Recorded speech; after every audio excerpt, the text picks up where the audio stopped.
Hey everyone, so in today's video, I'm going to be sharing with you guys the different tips and tricks I do to give me a really bright, wide open, wide awake look to my makeup. As some of you guys probably know, I have naturally deep set hollow eyes, and over the years I've perfected the way that I do my makeup in a way that really kind of conceals that hollowness. I've done an entire video on how I conceal and flatten out the hollowness under my eyes, but it's not just about the way that you conceal. It's also about other areas in your makeup routine to really give you that wide awake, open look to your eyes and really distract away from any of the hollowness and darkness. A portion of this video is also sponsored by Revlon, and I'm going to be using their new So Fierce Eyes Wide Open Mascara. I absolutely love what this does to my lashes. I love that vertical lifted look to my lashes. So I'll talk about that. I'm going to talk about all of my tips and tricks. So if you are excited about today's video,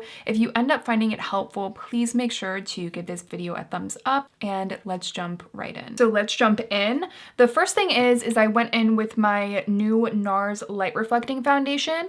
I've been really enjoying this one, but you'll notice that I actually didn't take it up under my eyes. And the reason is that if you just want to create less of a chance of creasing, then you want to go in with less product under the eyes, or at least that is the idea. Some creasing under the eyes is kind of inevitable. It is an area where the muscles are moving quite a lot throughout the day, and I think it's definitely important to normalize that, but I'm very quickly going to show you guys what my routine is for concealing the hollowness under my eyes. I have an entire video on this and I went really in depth, so I'll make sure to link it down below, but I'm going to show you very quickly what I do. So number one is I go in with my holy grail Kosas Revealer Concealer, and I have two different shades here, and the idea is one is for brightening. It is a little bit more of a yellow tone, and the other shade is slightly more pinky peachy, and that is what I really use to help color correct any of the blueness under my eyes. I have a little bit of discoloration, but more so I just have generally deep set under eyes, and these are obviously all of the steps that I take to make my under eyes just look more awake and wide open and a little bit less sunken. So I'm first going to take the shade 1.5C. This is a little bit more peachy, and what I always like to do is I take it right into the hollow. This is where the most hollowness under my eyes is. I don't need a ton of concealer everywhere else. Take it right into that hollow. I don't need to do the full triangle method, and I just let this concealer sit. And what that's going to do is it's going to let it set into the skin under the eyes a little bit to really concentrate that coverage where I've put the concealer. And also keep in mind, it's really important that you prep the under eyes well. A shortcut I like to use is just using the Bobbi Brown Vitamin Enriched Face Base. This doesn't have a ton of extra emollient, so my concealer isn't going to slip slide too much, but it will still offer that kind of smoothness and just the general hydration that I'm looking for. What I now do is I just take the sponge and I press the concealer right into the hollowness exactly where I have put it. The sponge doesn't have a lot of extra moisture to it, so the concealer isn't going to be sucked back up into the sponge. I'm now going to take my brightening shade, my true brightening shade, which is the shade 1, and I like to kind of add this to everywhere else that I would like normally put my concealer. And I just kind of try to give myself a little bit of a lift. And you'll also notice that I did take my concealer onto my lids. This is definitely personal preference, but something that I really notice that really exaggerates the hollowness under your eyes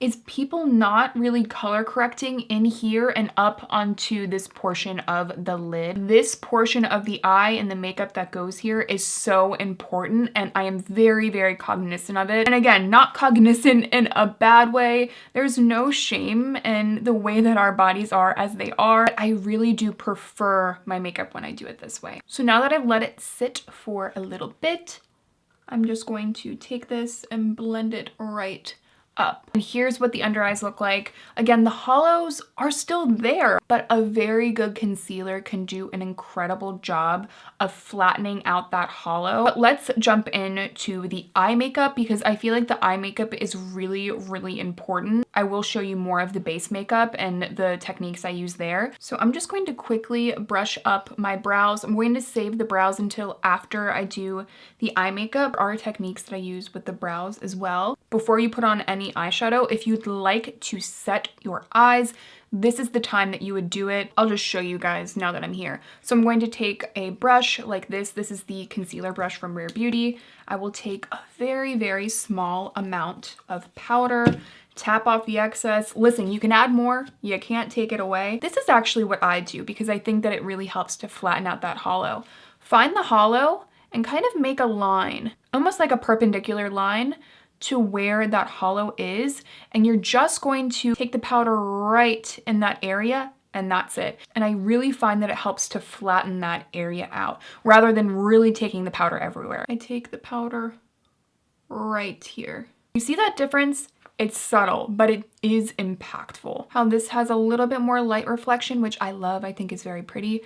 But here you can notice that the hollowness has just been flattened out a touch. Now getting into the eye makeup. If I could give you any tip, it's that you really want to focus on defining the eyes and making the lashes look really fluffy and focusing more so on the outer corners of the eyes for the darkest color. And anywhere in here, you need to go light. That's how I keep the eyes looking really fresh and not exaggerating the general deep set nature of my eyes. So I'm going to take Revlon Colorstay in chocolate. This is a good one because it's more long wearing and it's going to do a really good job of giving us that rich definition. So I just take some on a brush. This is more of a thicker kind of pencil brush. These are my favorites for cream eyeshadow. And I'm just going to place the color out here onto the outer edge of the eye. And I'm really just going to build this up. And the more attention and definition that we bring to the outer portion of the eye, the more the inner portion, that contrast between this area and this area is going to give us the illusion of that really wide open appearance. And I kind of go for more of an angle right here. And I think that that looks really nice on my eye shape, but it's all about kind of experimenting and figuring out what looks good on yours. Now that this portion of the eye has some good definition, you kind of just want to take off the excess of any of the product and slowly start to build it up and blend it to give you more of that gradient on the eye itself.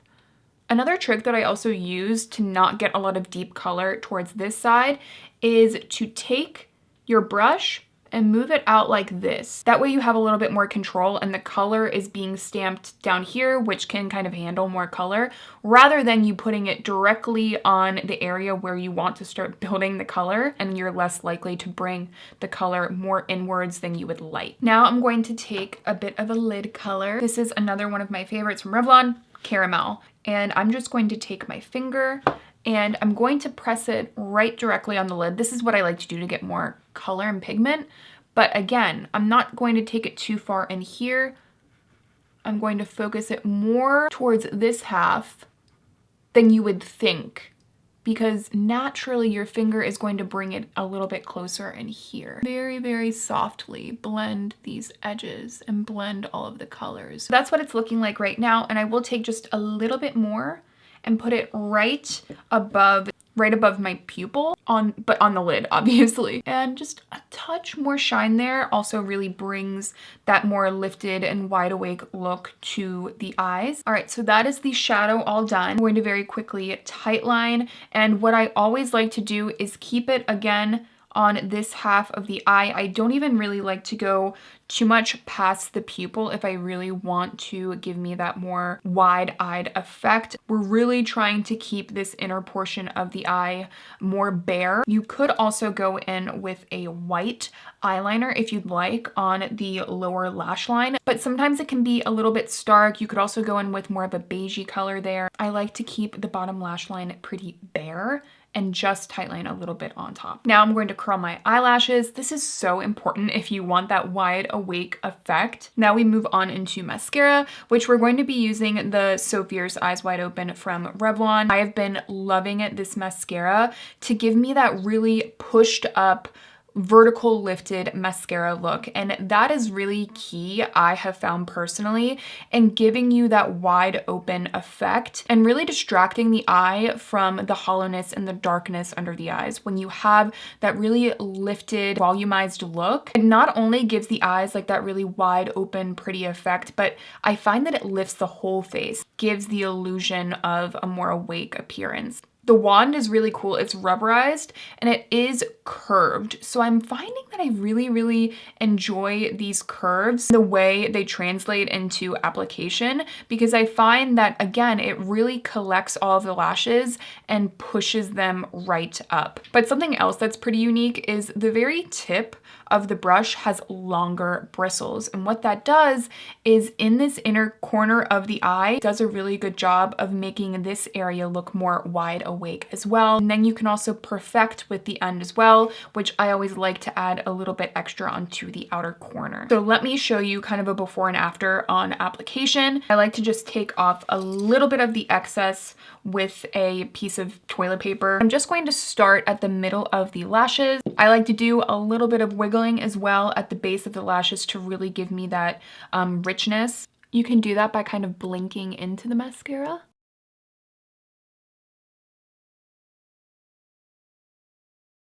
Do you see how it really like pushes the lashes straight up? I feel like my eyes just look so much more, it just gives you that very wide open effect. And this has great volume. Like, this is the perfect mascara for those of you that feel like you have very thin lashes. It also has hemp seed oil, so that's really good for conditioning. So again, do you see how I took the longer bristles and got the entirety of my lashes? And how it really does make a difference at giving you that wide open effect, because I feel like this inner portion of the eye, again, is really key. If it's too chunky, it's going to be distracting. And if it's not elongated enough, then you're kind of missing out on an opportunity. And I think that this does such a good job, because you can see the volume is more concentrated here, but the inner corner of the eye also looks really fluttery. The mascara formula is a touch more on the wet side. This is actually a new one. My other one is in my travel makeup bag, but I have been using that mascara for closer to 3 weeks. It's at like that perfect level. Here is a before of my lashes, and then here is an after using the mascara. Again, just focusing right in the middle of the eye first, really pushing those lashes up.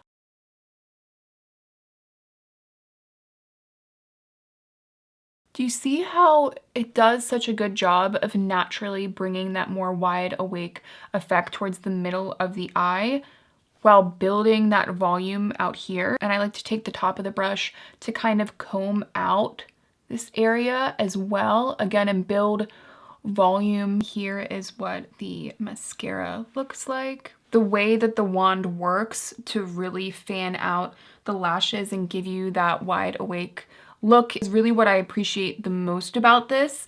But aside from that, the mascara itself lasts really well. So if you want a long wear mascara, this is the mascara that I have been reaching for. It does a really good job of not flaking off. Now, as for the eyebrows, it's really simple. I just like to make sure that my eyebrows are really brushed upwards. This is really going to give you that more lifted, wide open look to the eyes, rather than, I mean, you can see this looks really lifted and wide open. Now watch, it's very subtle, but watch what happens if I just don't do that.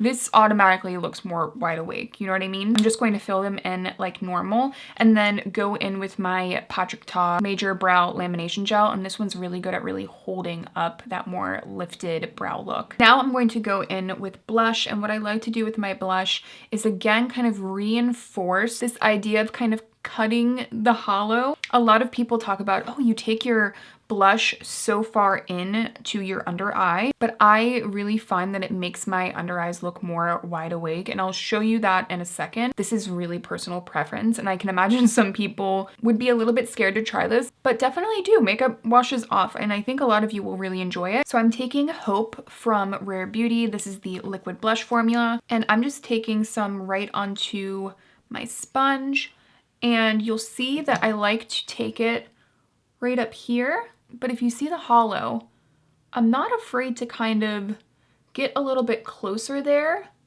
because I find that really helps with this more lifted effect, and there's almost like this youthfulness to it. Can you see the difference? I really, really enjoy that look. And it kind of keeps the under eye from looking too starkly bright. It's all about keeping this very natural looking. And you know, when you've gotten a lot of sleep and you have this more wide-eyed look, then you have a little bit of this pretty color there. Now you don't want to go too far past the pupil. Again, that area is really what I kind of guide myself on. You don't want to go too close into here. It can kind of look a little bit strange. And finally, I like to go with a matte lip. Something very soft, more of a nude, just to draw the attention towards the eyes and the more bright look. You could kind of do the opposite and do like an understated eye, but when the focus is more so on the eyes, I like to just keep the lips very, very neutral. So just a little bit of Pillow Talk from Charlotte Tilbury. Now I'm going to take this new product from Kaja. It's their Love Swipes, and it's more of kind of like a matte lip stain. It goes on with a little bit of shine, but then it kind of blots down. This is the shade I'm Melting. Such a cute little package.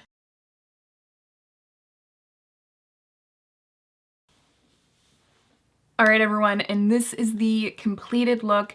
This is how I do my makeup to really give me that wide open effect and bring really soft, pretty definition to my eye looks without feeling like the eyes are too heavy, without making my eyes feel really closed in. This really does a good job at really lifting open the eyes, distracting away from the hollowness. And as a whole, I hope that you guys found it super helpful. And if you did, definitely make sure to give this video a thumbs up. Thank you guys so much for watching, and I will see you all in my next one.